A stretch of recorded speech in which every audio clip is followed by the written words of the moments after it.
Hey folks, Serdar here with a new episode of Dev with Serdar, and this episode is part 4 of our series about setting up a Django project in Python in 2023.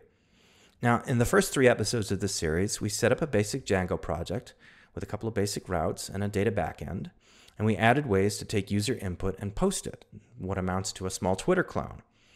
Now, we're going to add a new and really important element to this mix. We're going to add the ability to verify that a user is logged in and to only allow verified users to post.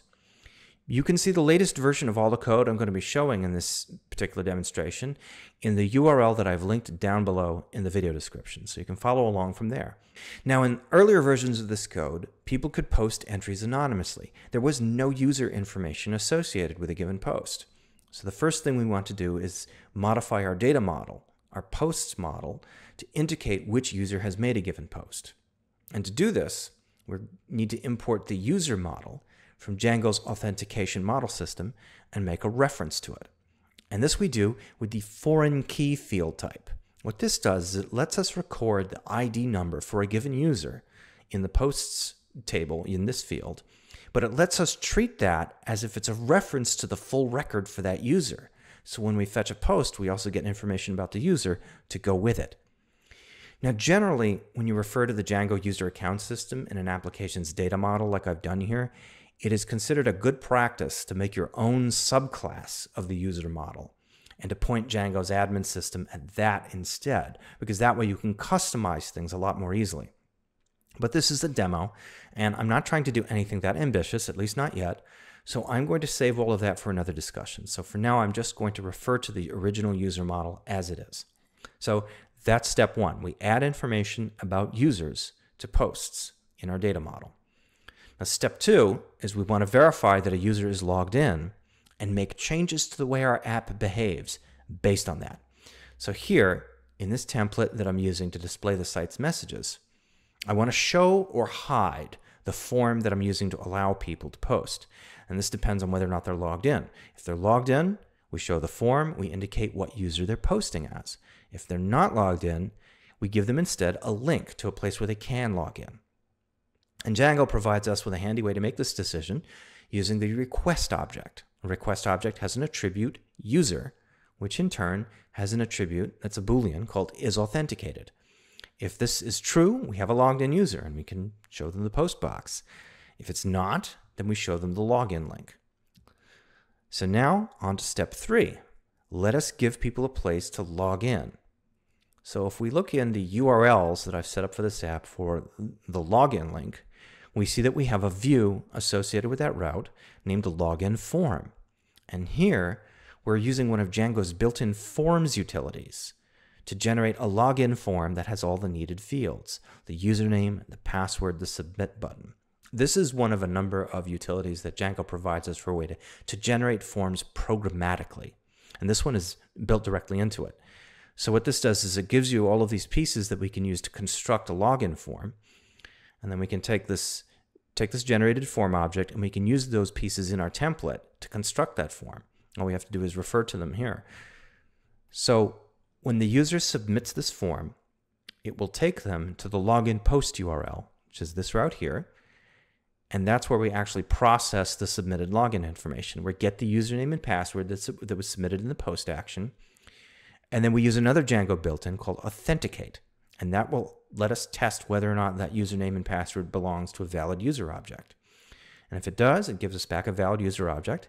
And then we bounce the user back to the main page now that they're logged in. But if there's no user associated with it, we just give them an error message and we have them try again. I've also added a route that allows users to log out. So if you visit the route /logout, it takes us to a route that uses another Django built-in to log the user out and redirect them back to the login page. I should note that just visiting a URL to log somebody out is not a good practice, because that makes it easy to trick someone into clicking a disguised URL that would log them out and allow all their other kinds of shenanigans to take place. Ideally, what we would want is some kind of form submission mechanism here, something that the user does to confirm that they want to do this.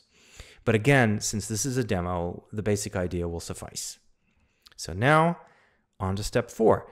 Let's take the information we have with a logged in user when they post, and let's add that to the post that they make. And this part is easy enough. All I have to do is go to the view where I handle making new posts, and I add this argument, user equals request.user, to when we create the new post. And this will save the ID of the logged in user along with the post they make in this field that we created earlier. Now, can you spot anything wrong with the way that this works? It's a little subtle, but it's a common enough mistake that it is worth calling out. See, nowhere in this route do I actually verify that a user has logged in.